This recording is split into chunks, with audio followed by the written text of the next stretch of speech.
Matapos wasakin ng Israeli Air Force ang mga fighter jets at refueling aircraft ng Iran, ay sunod namang binomba ng Israel kahapon ang mga attack helicopter ng Iran.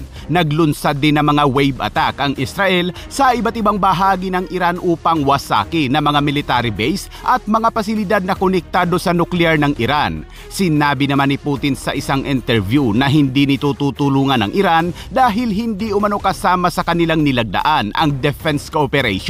Habang ang Amerika naman ay pinangangambahang papasok sa gyera matapos dumating ang iba't ibang mga aircraft nito sa Middle East. Samantalang inihayag naman ni Trump na kumontak umano ang Iran at nais nitong pumunta sa White House upang makipagnegosasyon, pero ayon kay Trump ay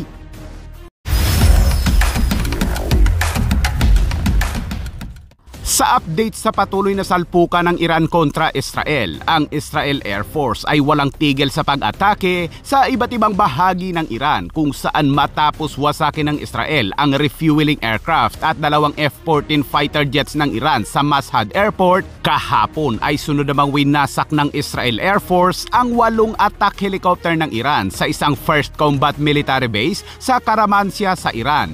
Ayon sa IDF, ang mga winasak nilang helicopter ay ang mga Bell AH-1J Cobra na isa umanong attack helicopter ng Iran.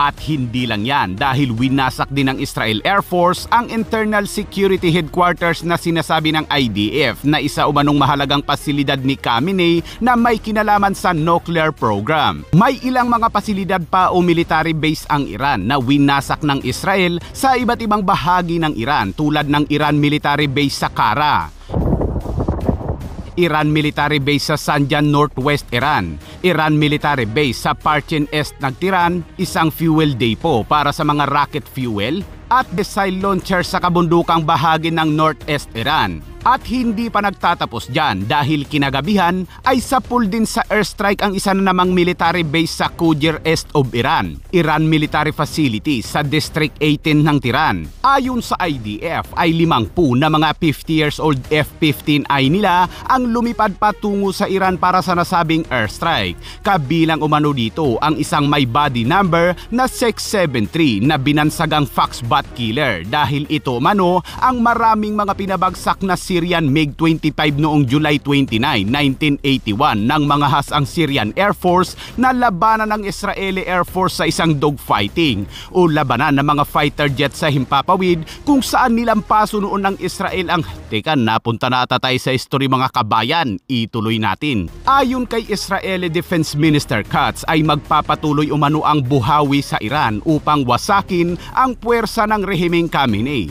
Samantala marami naman ang nangangamba na baka posibleng sumali ang Amerika sa gyera. Ito ay matapos ma-monitor ang 20 iba't ibang klaseng mga aircraft ng Amerika na patungo sa Middle East. Kabilang umano sa mga aircraft ay ang mga F-15 Eagle, F-16 Fighting Falcons, F-22 Raptor at F-35 Lightning II. Pero ayon naman sa US Central Command, ang mga aircraft na namataan ay nasa isa lamang umanong pagsasanay. Pero nang tanungin naman si US President Donald Trump kung posible bang aatakihin ng Amerika ang Iran, sagot niya ay pwedeng hindi o pwedeng oo.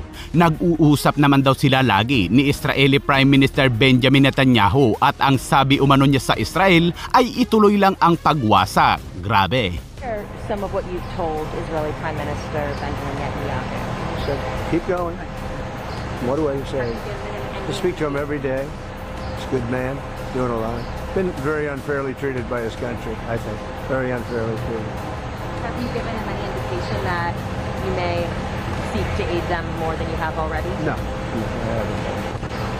So far, he's doing a good job. Sinabi rin ni Trump sa mga media na ang mga tauhan umano ni Khamenei ay kinontak ang Amerika at nais na pumunta sa White House para sa isang negosasyon. Pero ayon naman kay Trump, huli na ang lahat para sa isang negosasyon. Agoy. Nais ni US President Donald Trump na sumuko na ang rehimeng Khamenei nang walang anumang kasunduan. Ngunit kahapon ay tumugon ang kataas-taasang pinuno ng Iran na si Khamenei na dapat umano nilang malaman na ang Iran ay hindi susuko at anumang ataking gawin ng Amerika ay magkakaroon ng malubhang hindi mapapanauli na mga kahihinatnan. Mensahe naman ni Khamenei sa Israel, ang Zionist Israel umano ay nakagawa ng isang malaking pagkakamali kaya't haharapin ito ang mga kahihinatnan. Hindi umano patatawarin ng Iran ang paglabag ng Israel sa kanilang airspace. Nang tanungin naman si Trump kaugnay sa sagot ni Khamenei na hindi ito susuko, sagot naman ni Trump ay good luck. Say good luck. What is the end game? Say it. It's already run out. That's why we're doing what we're doing. Yeah, they had 60 days and a big, 60 days, plenty of time. And they made a mistake. Honestly, they made a mistake. Their country's in ruins. So many people are dead that shouldn't be dead. It's a very sad thing. Habang nagpapatuloy ang banggaan ng Iran kontra Israel, ay kapansin-pansing walang mga bansa ang sumusuporta sa rehimeng Khamenei at wala ring mga nagpoprotestang mga Iranian o Persian. Malayo kung ikukumpara sa mga Hamas noon na maraming mga sibilyan ang sumusuporta sa mga Hamas. Ang Israel at Persian ay dating mga magkaalyado at nagsasagawa rin noon ng mga military exercises, ngunit nasira lamang ito noong naghari ang Islam sa Iran.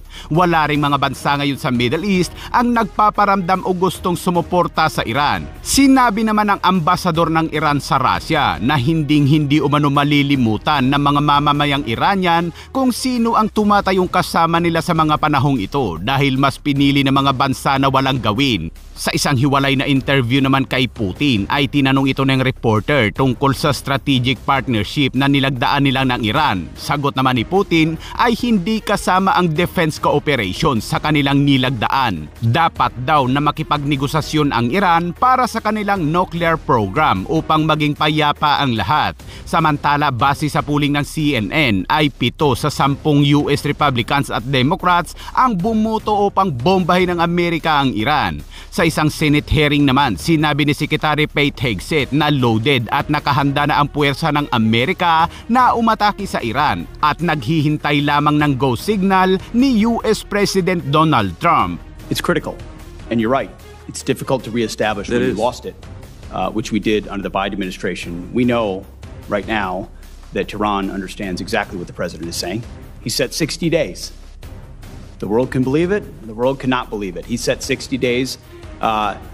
They had an opportunity to make a deal. They should have made a deal. President Trump's word means something. The world understands that. And at the Defense Department, our job is to stand ready and prepared with options, and that's precisely what we're doing. So is this an opportunity now to reestablish deterrence the way it was done in the first administration? Senator, I think we already have, in many ways, in this environment, reestablished deterrence. The question is, in the coming days, what direction that goes.